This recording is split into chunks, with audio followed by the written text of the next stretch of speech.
Hey guys, I'm Michael. Before we get started, I just have to say spoilers, as this will contain information about Civil War and Doctor Strange that will spoil the movies if you have not seen them yet. I haven't said spoilers for my other videos because those were about movies that were fairly older. We are now into the two most recent movies, and so I don't expect everyone to have seen them. But if you don't care about spoilers, then I hope you enjoyed this episode of The Marvelverse.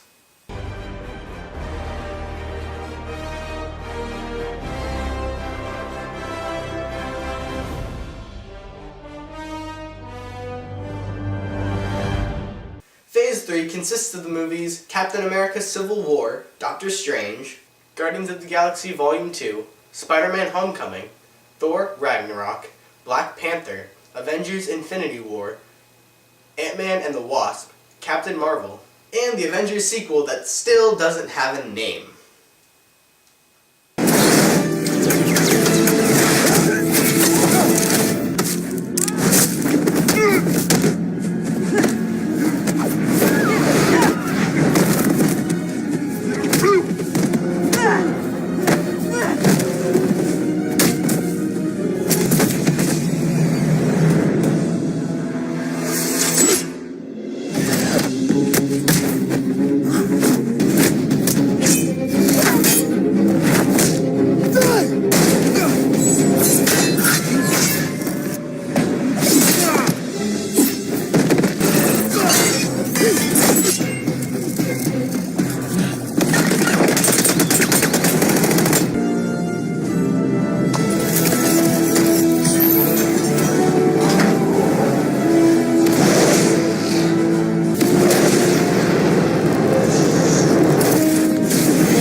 Captain America Civil War reintroduces Agent Brock Rumlow as an extremely powerful Hydra agent, Crossbones.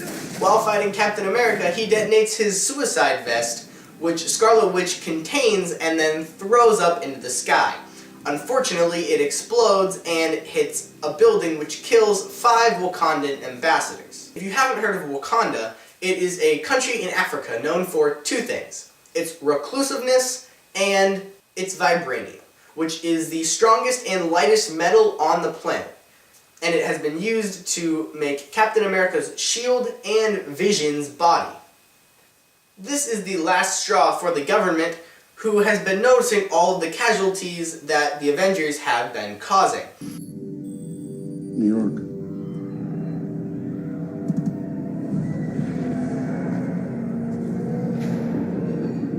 Washington, D.C.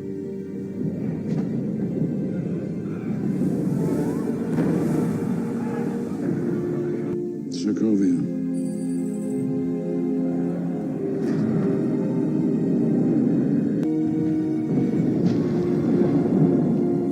Lagos.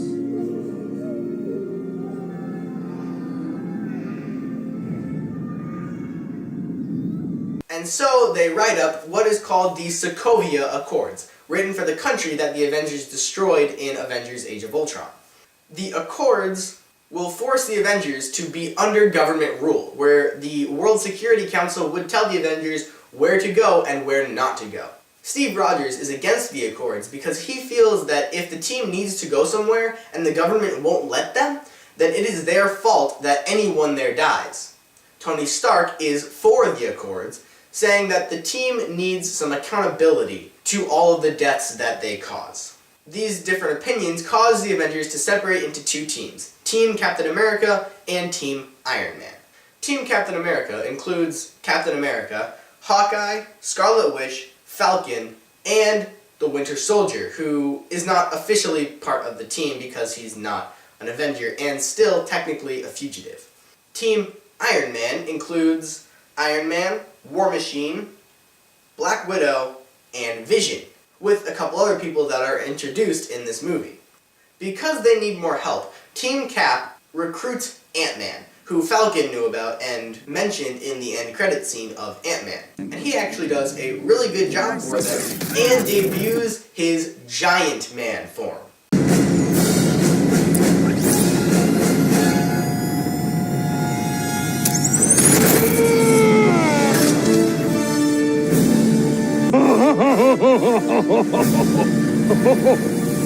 So Ant-Man can now grow. How exactly he does that, they haven't shown, but we'll probably explain more about it in Ant-Man and the Wasp. Team Iron Man also goes on a recruiting mission and recruits 2 new characters. The King of Wakanda, T'Challa, also known as the Black Panther, and Peter Parker, also known as Spider-Man.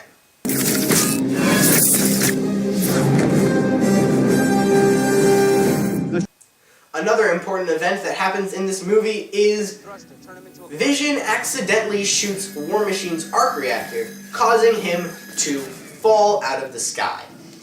This paralyzes Rhodey from the waist down, which is not a good thing. But at the end of the movie, Tony Stark has given him some sort of mechanical brace to help him walk. But we don't know what that will become later in the MCU. Maybe it'll be a new version of his suit that just builds out of his leg brace. That would be kind of cool. Marvel. At the end of this movie, Bucky goes back into cryosleep because he is a fugitive and because he knows that Hydra can still get into his head using special code words that instantly put him under mind control. The end credit scene of this movie shows Peter Parker fiddling around with the new web shooter that Tony Stark gave him. And it ends with a shot of the Spider logo, hinting to Spider-Man Homecoming, which I cannot wait to see. But now that this movie is over, let's move on to the next movie, Doctor Strange. Sorry I don't have any clips for this movie, but it is the most recent Marvel movie, so there aren't that many clips available yet. This movie introduces a few new things to the MCU. It introduces Dr. Stephen Strange, a world-renowned neurosurgeon, who then gets into a car crash and destroys both of his hands, meaning that he can no longer work at his profession. This completely crushes him and forces him to find any way to heal his hands. While he does this, he discovers magic, which is also a new thing in the MCU. The closest we have is Scarlet Witch, but she doesn't really do magic, she just does neuroelectric interfacing, telekinesis, mental manipulation. She's weird. This movie introduces real magic with alternate dimensions and different realities and characters that can bend reality to their will. This movie also introduces Baron Mordo, a fellow student with Doctor Strange, but at the end of the movie, he realizes that the problem with the world is that there are too many sorcerers. So it's now his goal to remove magic from these different sorcerers to make the world a better place. That is the end credit scene of this movie, and we don't know exactly what's going to happen. But in the comics, Mordo is a bad guy, so he'll probably start fighting Doctor Strange in the future. This movie does include a reality stone in the Eye of Agamotto. The Eye of Agamotto is able to freeze time, reverse time, and move forward in time. So, sure enough, it has the Time Stone. The other end credit scene of this movie shows a character that wasn't seen in Civil War, Thor. He comes to Doctor Strange to ask if he will help him find Odin, confirming that Odin is missing, but not answering the question.